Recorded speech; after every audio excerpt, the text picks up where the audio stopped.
In this video, we're going to take a look at creating guidelines. Guidelines help you with your designs, okay?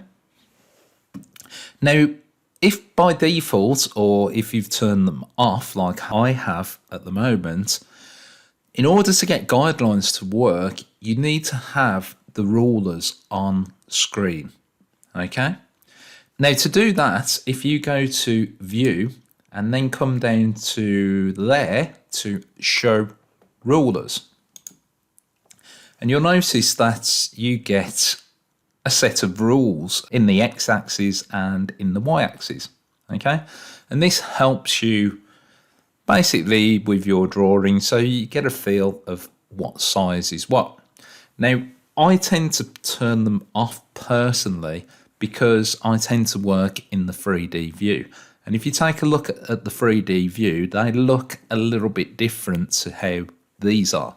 So if I take a look in the 3D view, rather than doing it to the outside, it has to do it to the model, okay? So the problem that I tend to have with these is if I rotate around, just a personal preference, I don't really like them being on the model. So that's why I tend to turn them off.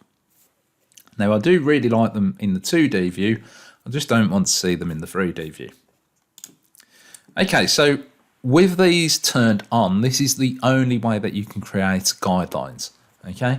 And the way that you do that is if you go either to the top here or to the left here, left click on this rule, and then you see how I get this sort of line. So I hold the left mouse button down and I've got this line. And now if I come across to the right, this allows me to grab and drag a guideline in. So if I let go, this is now a guideline. Now if I click it, so you can see when I hover over it, I get this double-ended cursor. So if I right click it, and then I can either insert an X guideline, so I can do this at a specific side, insert a Y guideline at a specific side, edit, or I can delete the guideline. What I tend to do is just drag them in and then edit the guidelines. So if I move that, and let's say that this guideline, I want it to be 2 inches from the center. So if I go -2 and then apply, and it moves it over to be -2 inches, okay?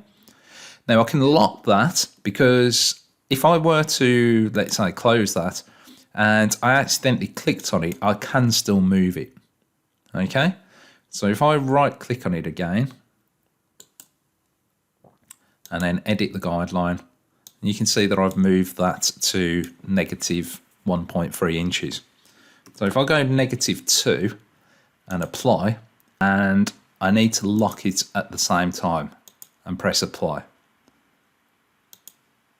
Okay, and now the cursor doesn't change.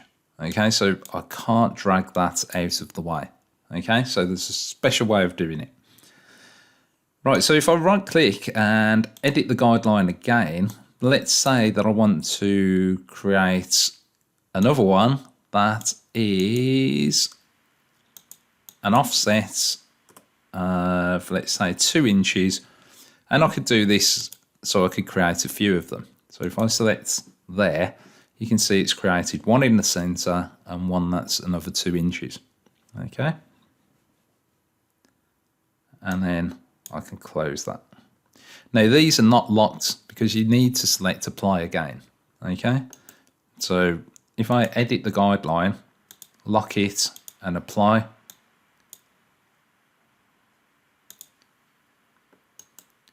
edit that guideline, lock it and apply. Okay, and these won't move. I can do the same here. Let's say that I wanted one there. Let's grab another one. Now I'm not going to do these to specific sizes. And let's grab another one there. Now what you can do with this is you can actually draw to this. So if I create a line And what I can do is snap to these intersection points. So if I snap there, I can snap there, snap there.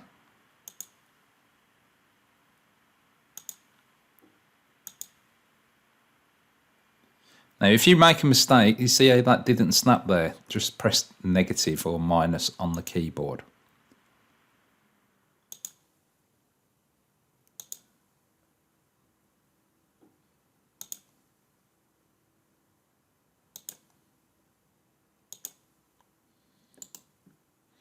Okay, so that's how guidelines work. Now, if you want to delete those, don't worry about having these guidelines on screen because you can't machine the guidelines, okay? So if you want to leave them on there, that's entirely up to you. To delete them, if you right click and delete the guideline, and that will allow you to delete them.